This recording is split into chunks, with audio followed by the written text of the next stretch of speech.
નમસ્કાર વિદ્યાર્થી મિત્રો, શ્રી એસએન વિદ્યાલય દ્વારા ચાલતા ઈ લર્નિંગ પ્રોગ્રામમાં હું જુવાલિયા હરેશ આપ સર્વેનું હાર્દિક સ્વાગત કરું છું. તો આજે આપણે ઇંગ્લિશની અંદર સ્ટાન્ડર્ડ 7 એટલે કે 7મા ધોરણમાં જે પ્રત્યક્ષ એટલે કે ઓફલાઈન શિક્ષણ એટલે કે ક્લાસમાં જે વર્ગમાં શિક્ષણ લીધું છે એમાં યુનિટ 1, 2, 3 1 થી 3 યુનિટ આપણે સમજાવ્યા છે, જેમાં યુનિટ 4 અને 5 બંને ટેક્સ્ટ બુકના સમજાવવાના બાકી છે, જે હવે આપણે ઓનલાઈન વિડીયો ક્લાસ દ્વારા સમજાવશું. એની પછી રિવિઝન તરફ આગળ વધશું. તો આજે આપણે યુનિટ 4 સ્ટાન્ડર્ડ 7 ના સેમ 2 ની તરફ આગળ વધીશું. એ પહેલા આપણે યુનિટ 1, 2, 3 ની એકવાર થોડીક માહિતી લઈ લઈએ. પહેલા એની માહિતી લખી નાખીએ.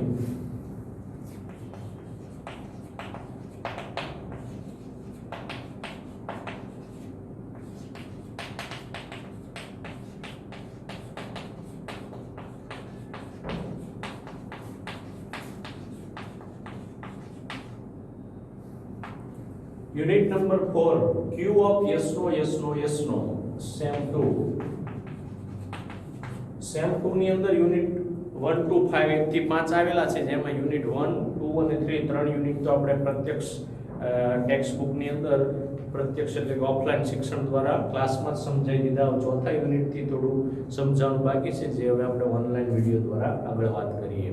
તો યુનિટ 4 છે Q of yes no. Q એટલે પ્રશ્ન માટે આલ્ફાબેટ Q, ક્વેશ્ચન Q એટલે ક્વેશ્ચન એટલે પ્રશ્ન. તો અહીંયા આપણે ક્વેશ્ચન સમજી, પ્રશ્ન માટે ઓફ એટલે પ્રશ્નનું હા ના એમ. યસ નો એટલે યસ એટલે હા, નો એટલે ના. પ્રશ્નનો હા ના વગેરે જવાબ હોઈ શકે, કોઈ પણ જવાબ હોઈ શકે. પોઝિટિવ હકારમાં હોય તો હા હોઈ શકે, યસ, નકારમાં હોય તો નો, ના હોઈ શકે. તો આ પ્રમાણે પહેલા તો આપણે યુનિટ 1, 2, 3 ની આગળની થોડીક માહિતી જોઈ લઈએ કે સેકન્ડ સેમ સ્ટાન્ડર્ડ 7 ના ઇંગ્લિશના ટેક્સ્ટ બુક ની અંદર પહેલો યુનિટ હતો એમ આઈ લોસ્ટ એટલે શું હું ભૂલ્યો, શું મેં ગુમાવ્યું, શું મેં ખોયું. જેની અંદર મેઇન એક્ટિવિટી હતી ગીર ફોરેસ્ટ વાળી હતી. એ ગીર જંગલ વિશેની બધી માહિતી હતી કે આપણા ગીરના અભયારણ્યના એશિયાટિક લાયન એ આખા ગુજરાત અને ભારતને એશિયા ખંડમાં બહુ ફેમસ છે. એના વિશેના આખા એના વિસ્તાર એની બધી માહિતી હતી. એ સિવાય એની મેઇન એક્ટિવિટી બીજી પણ હતી કે ફ્રોમ કેડી ટુ રોડ વાયા લક્ષ્મી દ્વારા કેડીથી રોડ સુધી ફૈઝાન નામનો જે તમિલનાડુનો ફોટોગ્રાફર હતો, જૂનાગઢના જંગલના ગીરના જંગલમાં રસ્તો ભૂલ્યો એને કેવી રીતે રસ્તા સુધી પહોંચાડ્યો એની વાત હતી. તો એની એક પહેલા પાર્ટની બે મેઇન એક્ટિવિટી એની હતી. પછી યુનિટ 2 હતો સ્ટેપ બાય સ્ટેપ, એટલે કે કોઈ પણ કામ કરો તો એનું સ્ટેપ બાય સ્ટેપ ચાલો તો તમને કામમાં લગભગ 50% એમનામ સફળતા મળી જાય, એટલે કે આયોજન પૂર્વક કરો તો અહીંયા એનું ટાઇટલ સ્ટેપ બાય સ્ટેપ હતું, જેની અંદર મેઇન એક્ટિવિટી હતી મેગા રાઇડ એટલે કે metro link express for Gandhinagar અને અમદાવાદ, એટલે કે ગાંધીનગર અને અમદાવાદને જોડતી મેટ્રો એક્સપ્રેસની સત્ય જે બનેલી ઘટના છે એના વિશેની આ પાર્ટની મેઇન પ્રવૃત્તિ હતી. એ યુનિટ નંબર 2 નો ટાઇટલ હતું, એની મેઇન પ્રવૃત્તિ હતી. પછી જોયું unit 3 today comes every day, આજનો દિવસ દરરોજ આવે, એટલે કે રોજે રોજ આજ તો થવાનું જ છે એમ. ભવિષ્યનો આવતીકાલનો દિવસ પણ કાલે આપણે એમ કહીશું આજે ગુરુવાર છે, પરમ દિવસે આપણે એમ કહીશું પરમ દિવસ આવશે ત્યારે કે આજે શુક્રવાર છે વગેરે, એટલે આજનો દિવસ દરરોજ આવશે એમ. જેની મેઇન એક્ટિવિટી હતી શંકર ઓફ શિવ નામના વૈજ્ઞાનિકે એક શંકર નામનો પોતાનો જેવો જ માણસ જેવો રોબોટ બનાવ્યો, એને પોતાનો પહેરવેશ આપી અને માણસ રૂપે બનાવ્યો. એને કેવી રીતે હેલ્પરૂપ થાય છે અને કેવી રીતે મદદ કરે છે, એ આખી પ્રવૃત્તિ શંકર અને શિવના રોબોટ અને એની વાતમાં જોઈ. હવે આપણે આગળ યુનિટ તરફ વધીએ. યુનિટ નંબર 4 જેનું નામ છે Q ઓફ યસ નો, એટલે કે પ્રશ્ન માટે હા ના વગેરે એમ. તો જેની અંદર યુનિટ 4 ની અંદર એક્ટિવિટી 1 પહેલી પ્રવૃત્તિ તરફ આગળ વધશું. એક્ટિવિટી એટલે પ્રવૃત્તિ, પહેલી પ્રવૃત્તિ કે રીડ એન્ડ એન્જોય. હવે યુનિટ 4 ની પહેલી એક્ટિવિટી તરફ ધીમે ધીમે આગળ વધીએ. Unit 1 4 Q of yes no activity 1 પ્રવૃત્તિ પહેલી રીડ એન્ડ એન્જોય, વાંચો અને આનંદ માણો. જેની અંદર નાના નાના 3-4 રમૂજી ટૂચકા એટલે કે જોક્સ ટાઈપ છે, જેના આધારે પછી ક્વેશ્ચન યસ નો માં જવાબ પૂછવા માટે પ્રશ્ન પૂછ્યા છે. પહેલો ટૂચકો, પહેલી ઘટના, પહેલી વાત. પાર્થ સેઝ, પાર્થ પછી ડોટ ડોટ આવે અને ઇંગ્લિશમાં સેઝ કહેવાય. પાર્થ સેઝ એટલે પાર્થ બોલે છે, sir will you punish me for what I did not do. Sir એટલે સાહેબ, વિલ યુ પનિશ શું તમે મને સજા કરશો, મી એટલે મને, ફોર એટલે માટે, what I did not do જે મેં કામ નથી કર્યું એની તમે મને સજા કરશો સર. તો teacher says no of course not, ના ચોક્કસ હું નહીં સજા કરું, કારણ જે કામ તે નથી કર્યું એની હું તને સજા નહીં કરું એમ. પછી પાર્થ એ વાતની ખુલાસો કરે છે કે પાર્થ કહેશે I have not done my homework today, આજે મેં મારું હોમવર્ક નથી કર્યું, લેસન નથી કર્યું એમ કરી અને પોતે પહેલા જ ખુલાસો લઈ લે કે સાહેબ મેં જે કામ નથી કર્યું એની તમે મને સજા કરશો. તો સાહેબ ને એમ કે જે કામ ન કર્યું એની સજા શું લેવા કરવાની. પછી પેલો વાત કરે છે કે મેં તો આજે મારું હોમવર્ક જ નથી કર્યું એમ. તો આ પ્રમાણે આ પહેલો સંવાદ હતો જેની અંદર પાર્થ અને ટીચર વચ્ચે વાતચીત હતી. તો જે પ્રશ્નો આવશે એના આન્સર હું જે લખાવું તમારે ટેક્સ્ટ બુકમાં સાથે પૂરતું જવાનું રહેશે. પહેલો ક્વેશ્ચન છે did Parth do his homework, શું પાર્થે તેનું લેસન કર્યું હતું. તો સીધા આન્સર લખાવશું. આન્સર 1 પહેલો જવાબ કે શું પાર્થે એનું હોમવર્ક લેસન કર્યું હતું. તો અહીંયા યસ કે નો માં જવાબ આવશે મોટા ભાગના no. Parth did not do his homework.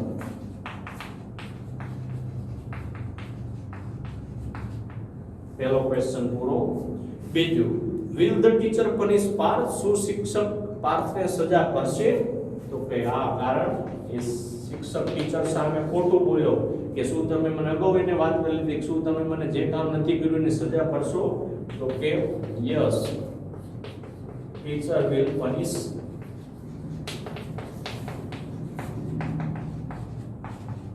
Parth. ત્રીજો, teacher will punish Parth because, તો સીધો આન્સરમાં because પછી લખાવું છું કે because he does not do his homework.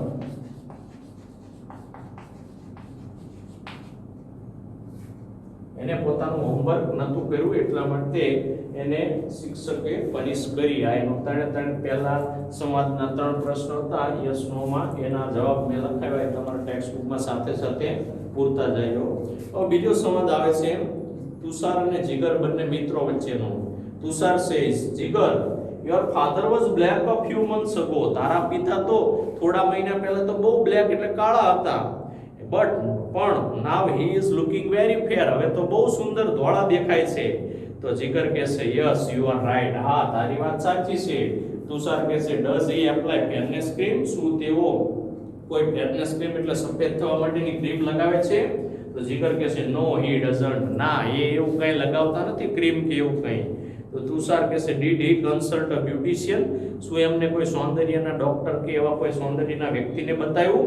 તો જીગર કહેશે સી જો બિફોર 2 months, 2 મહિના પહેલા he was working in an oil mill, 2 મહિના પહેલા તે ઓઇલ મિલમાં કામ કરતા હતા. એન્ડ અને now હવે he is working in a flour mill, હવે તે ફ્લોર મિલ એટલે પાવડરની મિલમાં કામ કરે છે. પહેલા 2 મહિના પહેલા ઓઇલ મિલમાં કામ કરતા એટલે એના ઓઇલનું જે ઇન્ફેક્શન હતું એને લીધે કાળા પડી ગયા. હવે 2 મહિનાથી પાવડરની મિલમાં કામ કરે છે એટલા માટે એમ હવે એના લીધે ધોળા પડી ગયા એમ. તો આના ઉપરથી 3 પ્રશ્ન છે. પહેલું, did Jigar's father apply face cream, શું જીગરના પિતા ફેસ ક્રીમ એપ્લાય કરતા હતા, લગાડતા હતા. તો સીધો જવાબ no, Jigar's father did not apply a fresh cream.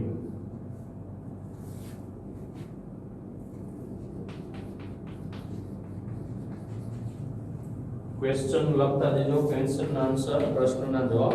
Second question, બીજો પ્રશ્ન, did Jigar's father consult beautician, શું જીગરના પિતાએ કોઈ ડોક્ટર બ્યુટિશિયન સૌંદર્યવર્ધક ડોક્ટરની મુલાકાત લીધી, સલાહ લીધી.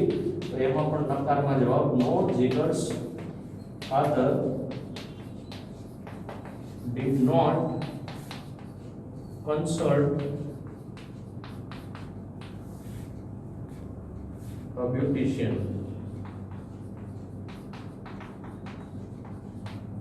ત્રીજો જવાબ કે did Jigar's father work in coal mill, જીગરના પપ્પા કોલસાની મિલમાં કામ કરતા હતા. તો ત્રણે નકારમાં જવાબ છે નો, Jigar's father did not work in coil mill, કોલસાની કંપનીમાં નહોતા કામ કરતા. કોઇલ માઇન લખ્યું છે પ્રશ્નમાં, કોલસાની ખાણોમાં.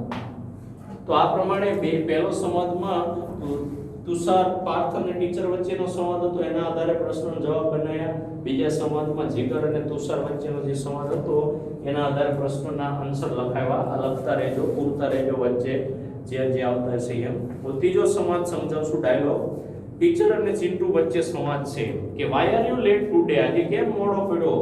તો Chintu says sir I got up a bit late, આજે મારે થોડુંક ઉઠવામાં મોડું થઈ ગયું. આઈ વોઝ ઇન હરી, હું બહુ ઉતાવળમાં હતો. I pressed the toothpaste very hard, હું ઉતાવળમાં હતો એટલે મેં બ્રશ કરવા માટે ટ્યુબ જે આવે એને જોરથી દબાવી, toothpaste. And whole paste came out, અને બધી ટૂથપેસ્ટમાંથી પેસ્ટ જેથી બધી બહાર આવતી રહી. I tried very hard to put paste back into the tube, મેં ટ્યુબની અંદર પેસ્ટ નાખવાનો બહુ જ પ્રયત્ન કર્યો, સખત પ્રયત્ન કર્યો. I tried for more than an hour, 1 કલાક કરતા પણ વધારે પ્રયત્ન કર્યો. બટ આઈ ફેલ્ડ, પણ હું નિષ્ફળ ગયો. ધેન પછી આઈ સ્ટાર્ટેડ ફોર સ્કૂલ, પછી હું સ્કૂલે જવા નીકળી પડ્યો. સો આઈ રીચડ લેટ, તેથી મારે મોડું પડ્યું એમ. શિક્ષકે શાળામાં મોડા આવવા પાછળ કારણ પૂછ્યું તો અહીં ચિંટુએ એવું કારણ રજૂ કર્યું કે સવારમાં બ્રશ કરવા માટે ટ્યુબ લેવા ગયો, એમાં જોરથી દબાઈ ગઈ, બધી ટ્યુબ બહાર નીકળી ગઈ. હવે એ ટ્યુબને પાછી નાખવા માટે બહુ પ્રયત્ન કર્યો, કલાક ઉપર, પણ તોય છતાં એ ટ્યુબ નાખી ન શક્યો. એટલે પછી રિટર્ન થઈ ગયો અને પછી આવવામાં સ્કૂલે એને એટલા માટે મોડું થયું. તો આના આધારે આના પણ 3 ક્વેશ્ચન છે, એના આન્સર લખાઈએ. આ લખતા રહેજો બધાય.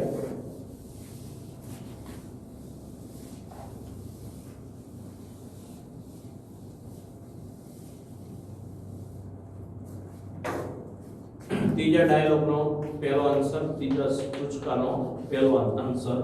Did Chintu get up on time? No. શું ચિંટુ કે એના ટાઈમે જાગ્યો હતો? તો કે no, Chintu did not get up on time. બીજું, did Chintu put the paste back into the tube? શું ચિંટુએ ટ્યુબમાં પેસ્ટ પાછી નાખી દીધી હતી? તો કે નો, Chintu did not put the paste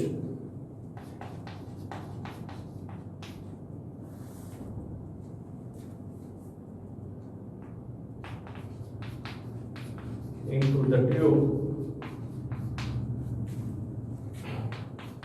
He did not success. શું તેને સફળતા મળી હતી? તો કે નો.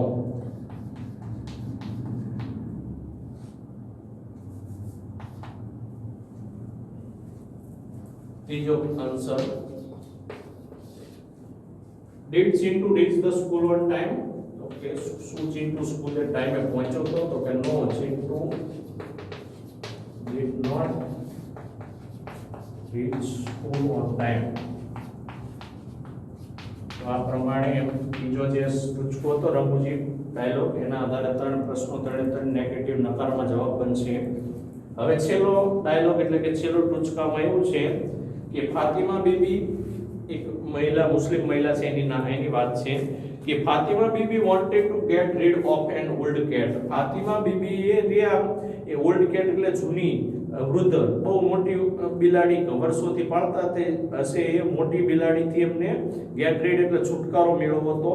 તો she asked her husband Mulla Nasruddin to take the cat to nearby forest. એને એના પતિ મુલ્લા નસરુદ્દીનને કીધું કે નજીકના ફોરેસ્ટમાં, જંગલમાં લઈ જાવ એમ, એન્ડ લીવ હર ધેર, ત્યાં એને છોડી મૂકજો. આફ્ટર અ ફ્યુ ડે, થોડા દિવસ પછી, Mulla was narrating this incident to his friend Sirajuddin. થોડા દિવસ પછી મુલ્લા નસરુદ્દીન પોતાનો ફ્રેન્ડ જે મિત્ર સિરાજુદ્દીન હતો એને આ આખી ઇન્સિડન્ટ એટલે ઘટના રજૂ કરતો હતો. નેરેટિંગ એટલે વર્ણવતો હતો, એ પોતે વાત કરે છે. મુલ્લા કહે છે, I put the cat into basket, મેં ટોપલામાં બિલાડીને પૂરી. વોકડ થ્રુ અનનાઉન સ્ટ્રીટ, અજાણી શેરીઓમાંથી ચાલ્યો. રીચડ ધ ફોરેસ્ટ, જંગલમાં પહોંચ્યો.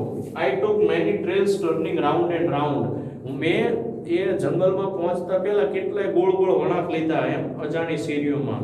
And reached the dense grove, ગાઢ જંગલમાં પહોંચ્યો. Then I opened the basket and the cat jumped out, અને પછી અહીંયા પહોંચીને બાસ્કેટ ખોલ્યું એટલે સીધી બિલાડીએ જમ્પ એટલે કૂદકો માર્યો. સિરાજ કહે છે so finally you got rid of the cat, ને છેલ્લે તો તને બિલાડીમાંથી છુટકારો મળી ગયો ને. ડીડ ફાતિમા થેન્ક યુ, શું ફાતિમાએ તારો આભાર માન્યો? તો મુલ્લા કહે છે નો, ફાતિમા થેન્ક્ડ ધ કેટ, ફાતિમાએ કેટનો આભાર માન્યો. સિરાજ કહે વાય સો, કેમ એનો આભાર માન્યો? તો મુલ્લા કહે છે આઈ કેમ બેક હોમ, હું ઘરે પાછો આવ્યો બીકોઝ ઓફ ધ કેટ, ઈ બિલાડીને કારણે આવ્યો. આઈ ફોલો હર, હું એની પાછળ પાછળ આવ્યો એટલા માટે, બિલાડીની પાછળ આવ્યો એટલે પહોંચી ગયો, કારણ હું રસ્તો ભૂલી ગયો તો એમ. તો આ પ્રમાણે એ બિલાડીને લીધે મુલ્લા નસરુદ્દીન બિલાડીને છોડવા ગયો તો, પણ એ જ રસ્તો ભૂલી ગયો અજાણી અજાણી શેરીઓમાંથી, અને બિલાડી વળી એ રસ્તો યાદ રહી ગયો, એની પાછળ પાછળ મુલ્લા નસરુદ્દીન આવી ગયા. તો એના ઉપરથી ક્વેશ્ચન છે, એના જવાબ આપણે પહેલો answer. Did Fatima like the cat, શું ફાતિમાને બિલાડી ગમતી હતી? તો કે no, Fatima did not like the cat. બીજું, did Mulla get rid of the cat, શું મુલ્લા બિલાડીથી છુટકારો મેળવી લીધો? તો કે નો, Mullah did not get rid of cat. બિલાડીથી છુટકારો ન મેળવી શક્યા. ત્રીજું, did Mullah forget the way to his home, શું મુલ્લા એના ઘરનો રસ્તો ભૂલી ગયા હતા? તો યસ,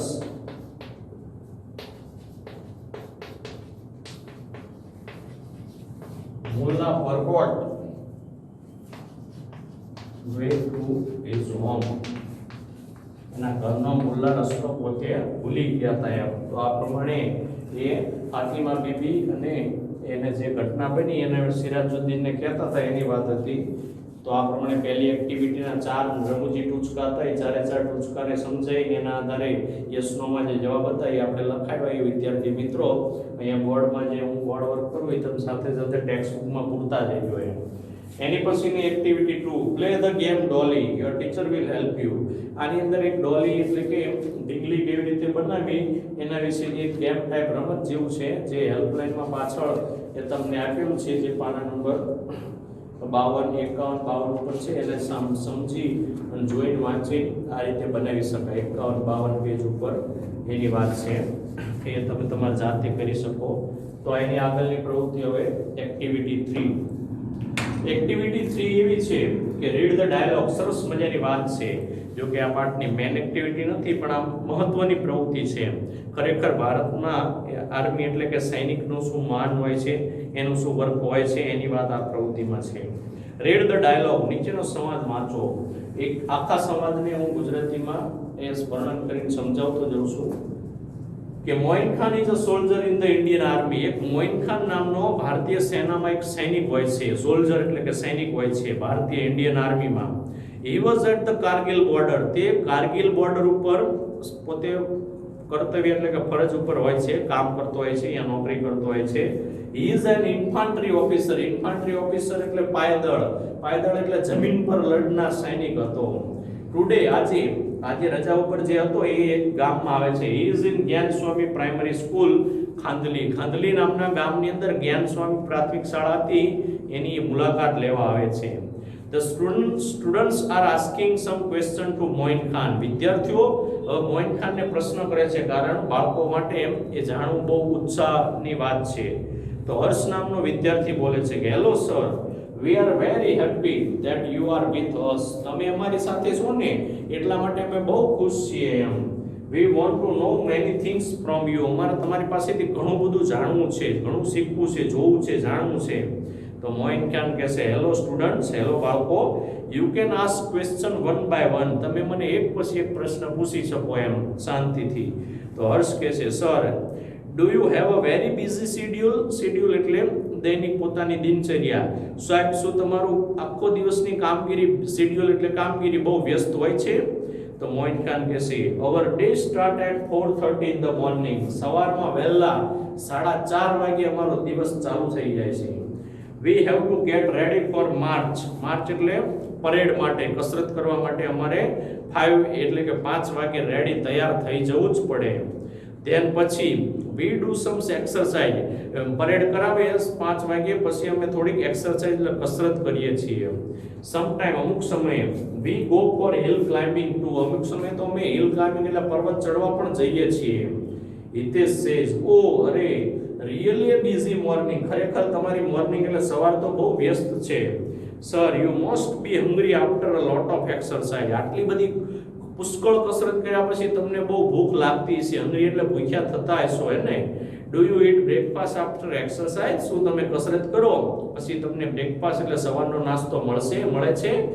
તો મોઇન ખાન કહે છે યસ, હા, વી ગો ફોર બ્રેકફાસ્ટ. અમે પછી નાસ્તો કરવા જઈએ. આફ્ટર બ્રેકફાસ્ટ નાસ્તો કર્યા પછી વી પ્રેક્ટિસિંગ ફાયરિંગ. અમે ફાયરિંગ એટલે ગોળીઓ ચલાવવાની, બંદૂક ચલાવવાની પ્રેક્ટિસ કરીએ છીએ. આયુષી સેઝ, આયુષી પૂછે છે sir I so tank in movie. મેં પિક્ચરોમાં ટેન્ક એટલે તોપ જોઈ છે. But I didn't find the driver in the tank. મેં પણ એ ટેન્કની અંદર ડ્રાઈવર નથી જોયા. મેં ટેન્કો જોઈ છે પિક્ચરોમાં, પણ એ ટેન્કમાં કે ડ્રાઈવર નથી દેખાતા. Does the tank run by itself? શું એ ટેન્ક રહી એ પોતે જાતે ચાલે છે? મોઇન ખાન કહે છે નો ડિયર, ના પ્રિય, it doesn't run by itself. એ પોતે નથી ચાલતી, જાતે નથી ચાલતી. There is a driver in a tank. ત્યાં એક ડ્રાઈવર ટેન્કમાં હોય છે. તો આનંદ પૂછે છે sir do you drive a tank? શું તમે ટેન્ક ચલાવી શકો? તો મોઇન ખાન કહે છે નો આઈ ડોન્ટ. ના, હું ટેન્ક નો ચલાવી શકું. there are some other soldier for that. એની માટે અમુક સ્પેશિયલ સોલ્જર એટલે સૈનિકો ફાળવેલા હોય છે. I can't drive a tank. હું ટેન્ક નો ચલાવી શકું because I am an infantry officer. કારણ કે હું જમીન ઉપર એટલે કે પાયદળનો સૈનિક છું, જમીન પર લડવાનો સૈનિક છું એમ. ઓસિન પૂછે છે sir what is an infantry? આ ઇન્ફાન્ટ્રી શું છે? તો મોઇન ખાન કહે છે infantry is a kind of army unit. Army એટલે કે સૈન્યનો એક ભાગ છે, સૈન્ય દળનો એક ભાગ છે. It fights on foot. તે ફૂટ એટલે ચાલીને લડે છે એમ. We are foot soldier. અમે જમીન ઉપર ચાલીને લડવા વાળા સૈનિક છીએ. We fight the enemies face to face. અમે એનિમીઝ એટલે દુશ્મનો આરે ફેસ ટુ ફેસ એટલે સામા સામે લડીએ છીએ. તો મિત કહે છે સો do you carry the weapons with you? Weapon એટલે શસ્ત્રો. તો શું તમે તમારી સાથે શસ્ત્રો રાખો છો, હથિયાર રાખો છો? મોઇન ખાન કહે છે યસ, હા, we have to carry the weapons with us. અમે અમારી સાથે હથિયારો, શસ્ત્રો રાખીએ છીએ. વી use the fire arms such as rifle. અમારી પાસે એક રાઇફલ હોય છે. પિસ્તોલ, એક નાની એવી પિસ્તોલ બંદૂક હોય છે. મશીન ગન એક જોરદાર જે એક સાથે ઘણી બધી ગોળીઓ છૂટે એવી એક બંદૂક એટલે મશીન ગન હોય છે. એન્ડ નાઇફ એટલે એક છરી હોય છે. We have to carry 50 kilogram load with us. અમે અમારી સાથે 50 કિલો વજન એ ઉપાડીને ચાલતા હોઈએ છીએ. તો નિર્મલ કહે છે sir do you have your family? શું તમારો પરિવાર છે? તો મોઇન ખાન કહે છે યસ, હા, આઈ હેવ. મારે પરિવાર છે. My wife's name is Sabira. મારી પત્નીનું નામ સબીરા છે. I have 2 children. મારે 2 બાળકો છે. Their names are Afzal and Aarfin. એમના 2 બાળકોમાં એક અફઝલ નામનો છોકરો છે અને આરફીન નામની છોકરી છે. તો જાનવી એને પ્રશ્ન કરે છે does your wife come to meet you there? શું તમારી પત્ની અહીંયા તમને મળવા આવી શકે બોર્ડર ઉપર, જ્યાં કારગિલ બોર્ડર નોકરી કરો અહીંયા? તો મોઇન ખાન કહે છે નો, ના, સી કાન્ટ કમ. તે નો આવી શકે. She writes letter to me. એ મને પત્ર લખી શકે. I call her frequently. તો એનો હું યોગ્ય સમયે, ફ્રીક્વન્ટલી એટલે અમુક અંતરે અમુક સમયે હું એનો આન્સર જવાબ આપી શકું, એને કોલ કરી શકું એમ. આનંદ કહે છે so you can keep a cell phone with you? શું તમે અહીંયા ફોન, સેલ ફોન, મોબાઈલ રાખો છો? Do they અલો you two keep a mobile? શું તમને અહીંયા મોબાઈલ રાખવાની અલો એટલે પરમિશન છે, રજા છે? તો મોઇન ખાન કહે છે યસ, હા, they allow us to keep a cell phone. ત્યાં અમને સેલ ફોન કે મોબાઈલ રાખવાની પરમિશન છે. પણ we can't use it during war time. પણ અમે વાર એટલે યુદ્ધના સમયનો બિલકુલ ઉપયોગ ન કરી શકીએ. there are some securities reason for that. એની માટે સિક્યુરિટી રીઝન હોય છે એટલા માટે અમે નો યુઝ એ વાર ટાઈમ એટલે યુદ્ધના સમય તો બિલકુલ ન કરી શકાય એમ. તો હર્ષ કહે છે, do you miss your wife and children? શું તમે તમારા બાળકો અને પત્નીને મિસ કરો છો? મોઇન ખાન કહે છે, યસ આઈ મિસ ધેમ. હા, હું એમને બહુ મિસ કરું છું. But I want to protect my country. પણ મારા દેશનું રક્ષણ કરવું છે. So I don't have any regret about it. તેથી મને એનો કોઈ અફસોસ, રિગ્રેટ એટલે અફસોસ નથી કે હું પોતાના પરિવારથી દૂર બોર્ડર ઉપર છું એમ. આઈ લવ માય પ્રોફેશન. મને મારું પ્રોફેશન એટલે વ્યવસાય બહુ ગમે છે. તો મિત કહે છે, sir does your family like your job? શું તમારા પરિવારને તમારી આ નોકરી જોબ છે આવી બોર્ડર ઉપરની ગમે છે? તો મોઇન ખાન કહે છે, યસ, હા, ધે લાઈક ઇટ. તેમને બહુ ગમે છે. ઇનફેક્ટ હકીકતમાં they are proud of me and my job. તેમને મારી ઉપર ગર્વ છે અને મારી નોકરી ઉપર જે ઇન્ડિયન આર્મીની જોબ છે એની ઉપર ગર્વ છે એમ. તો આનંદ કહે છે, we are too proud of you. અમને પણ તમારી ઉપર ગર્વ છે. You are there to protect. તમે અહીંયા અમારું પ્રોટેક્ટ એટલે રક્ષણ કરો છો. સો તેથી we can live in peace here. તેથી અમે પીસ એટલે શાંતિથી અહીંયા રહી શકીએ છીએ. જ્યારે બોર્ડર ઉપર સૈનિકો આપણી રક્ષા કરે 24/7 24 કલાક સતત ખડે પગે, ત્યારે આપણે અહીંયા શાંતિથી રહી શકીએ, જીવન જીવી શકીએ એમ. એનું પરિણામ બોર્ડર ઉપર રહેલા સૈનિકો છે એમ. તો આ પ્રમાણે આ પ્રવૃત્તિની અંદર એ બોર્ડર ઉપર રહેલા સૈનિકની પોતાની જીવનની એક વાત હતી. હવે આ પ્રવૃત્તિના આધારે નીચે યસ નો નું કોષ્ટક છે એમાં જે લાગુ પડતું હોય એ ટીક કરવાનું છે. Complete the table with the help of the dialogue. આ જે સંવાદ હતા વિદ્યાર્થીઓ અને આર્મીના જવાન મોઇન ખાન વિશેના, એ બંનેના આધારે અહીંયા ટીક કરવાનું છે. ક્વેશ્ચન છે આ બાજુ 1 to 10 10 પ્રશ્નો છે ને એમાં યસ માં જે જવાબ આવતો એમાં યસ માં ટીક કરવાનું, નો માં આવતો હોય નો માં. પહેલું, do you have a very busy schedule? શું તમારું બહુ જ દૈનિક કામગીરી બહુ વ્યસ્ત હોય છે? તો મોઇન ખાન સામે યસ માં જવાબ આપશે એટલે યસ માં ટીક કરવાનું આમ. બીજું, do you it breakfast after exercise? શું તમે કસરત કરો પછી નાસ્તો કરો છો? તો મોઇન ખાન યસ માં જવાબ આપશે, બીજામાં પણ યસ માં ટીક કરવાનું. ત્રીજું, does the tank run by itself? શું ટેન્ક રહે તોપ રહે પોતાની જાતે ચાલે છે? તો એનો જવાબ નો માં ટીક કરવાનું. ચોથું, do you drive a tank? શું તમે ટેન્ક ચલાવી શકો? મોઇન ખાન ને પૂછે છે તો મોઇન ખાન જવાબ આપે છે નો માં, નો ની અંદર ટીક કરવાનું. પાંચમું, do you carry the weapons with you? શું તમે તમારી સાથે શસ્ત્રો હથિયાર લઈ જાવ છો? તો યસ માં ટીક કરવાનું. પાંચમામાં મોઇન ખાન હા પાડે છે. છઠ્ઠું, do you have your family? શું તમારે પરિવાર છે? તો છઠ્ઠાની અંદર મોઇન ખાન યસ માં જવાબ આપે છે, હા માં ટીક કરવાનું યસ માં. સાતમું, does your wife come to meet you there? શું તમારી પત્ની તમને મળવા આવે છે?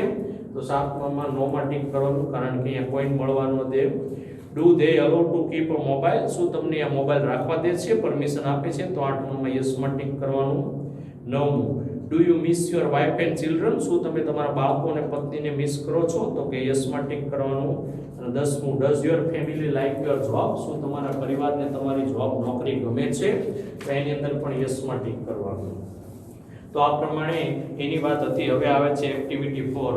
એક્ટિવિટી 4 ની અંદર આમ ટેક્સ્ટ બુક ને આડી પકડી અને એની અંદર એવું છે, this is a database chart. અહીંયા એક માહિતી ને લગતો ચાર્ટ છે. Study the chart and put yes or no in the box. ખાનાની અંદર જે ચાર્ટ સમજી અને યસ નો માં જે જવાબ આવતો યસ કે નો માં જવાબ લખવાનો અને put an answer arrow to show the last answer. છેલ્લા જવાબ સુધી આવી રીતે લખતું જવાનું. તો પહેલું એ ચિત્રમાં જોતા જઈશું, ઇઝ ઇટ એન એનિમલ? શું તે પ્રાણી છે? એમાં બે ભાગ પાડી દીધા, આ બાજુ પ્રાણીનો ભાગ અને આ બાજુ ગેમનો ભાગ છે. તો આ બાજુ જે છે ડેટાબેઝ એની અંદર યસ લખવાનું, પેલી બાજુ નો લખવાનું.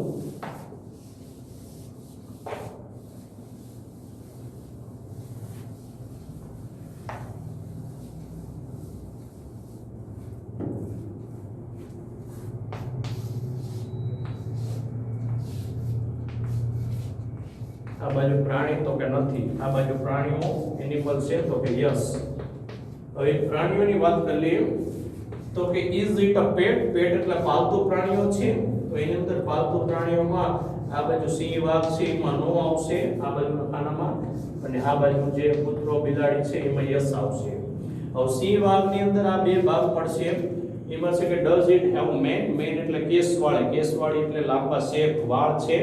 તો સિંહ ને છે એમાં સિંહની ઉપર યસ આવશે. વાઘની ઉપર નો આવશે. પછી આ બાજુ છે does it catch mice, mice એટલે ઉંદર, શું તે ઉંદર પકડે છે? તો કૂતરાની નીચે આવશે નો અને બિલાડીની ઉપર આવશે યસ.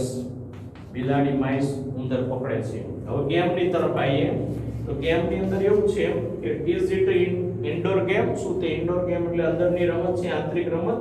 તો ક્રિકેટ ને ફૂટબોલ છે એની અંદર નો ઉપર કરવાનું અને પેલી બાજુ જે છે ચેસ ને એની આમ યસ કરવાનું. હવે નો ની નીચે બે ક્વેશ્ચન છે. ડઝ ઇટ નીડ નેટ, શું તેમાં નેટની જરૂર છે? તો ક્રિકેટમાં નો આવશે, ફૂટબોલમાં યસ આવશે. ફૂટબોલમાં નેટની જરૂર પડે. હવે પેલી બાજુ બે છે જેની અંદર કે does it need a board, શું તેમાં બોર્ડની જરૂર છે? તો પત્તાની રમતમાં બોર્ડ નો જોઈએ નો અને ચેસની રમતમાં બોર્ડ જોઈએ તેમાં આવશે યસ. તો આ પ્રમાણે ચિત્રના આધારે ડેટા ચાર્ટ છે એમાં યસનો જે લાગુ પડતો હોય અહીંયા મેં લખાયો છે એ પ્રમાણે તમે પૂરી નાખજો. હવે એની પછીની એક્ટિવિટી 5 જે છે એની અંદર પ્રશ્ન બનાવવાના, યસ નો માં જવાબ દેવાના છે. એમાં અમુક બ્લેન્ક ખાલી જગ્યાઓ છે એ આપણે નેક્સ્ટ પીરિયડમાં જોઈશું. તો અહીં સુધીનું ટેક્સ્ટ બુકમાં જે હું પુરાવું એ પૂરતા જજો.